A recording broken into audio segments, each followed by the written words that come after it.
o Partido Chega foi acusado no início da pandemia, quando todos tínhamos medo de ir à varanda, que víamos chineses a cair fulminantemente na rua, estávamos todos em paranoia, mesmo os mais céticos,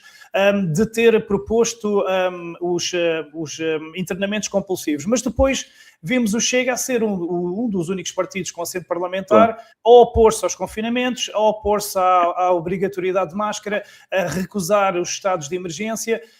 Que resposta dá então a esses críticos que dizem que o Chega alinhou no medo pandémico?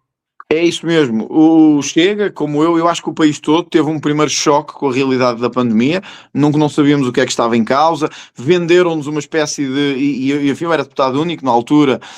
transmitiram-nos a nós políticos uma espécie de cenário absolutamente macabro, dantesco, de que o mundo ia acabar, de que ou nos protegíamos ou as coisas acabavam, e é verdade, nessa primeira fase o Chega teve uma proposta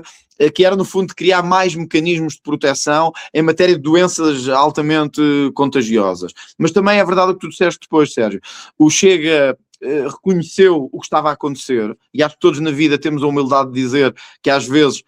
temos que adaptar e ajustar as nossas posições à realidade, e eu acho, humildemente, que nos tornámos, no Parlamento, os maiores defensores da liberdade individual, contra a máscara, contra as loucuras de isolamento e dos confinamentos, e fomos a tempo de, digamos assim, emendar a mão. Depois vieram-nos dar razão também muito mais tarde. Pode-se dizer que mesmo assim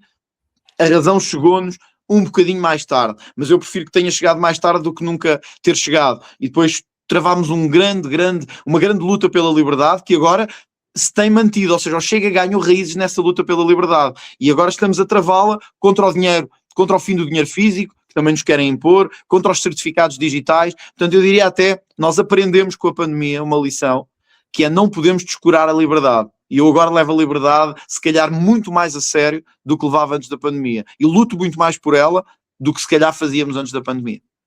Sim, e lembrar também que, como passaram aqui alguns recortes de jornal, que o Chega já no final da pandemia pediu também a investigação à gestão pandémica, aos gastos em vacinas e tudo mais. E porque houve gastos absolutamente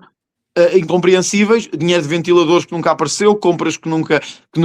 chegaram a ser efetivadas, enfim, uma série de coisas que eu acho que também aí, se calhar alguém meteu dinheiro ao bolso, e nós temos que saber como. É a tal transparência que não podemos abdicar.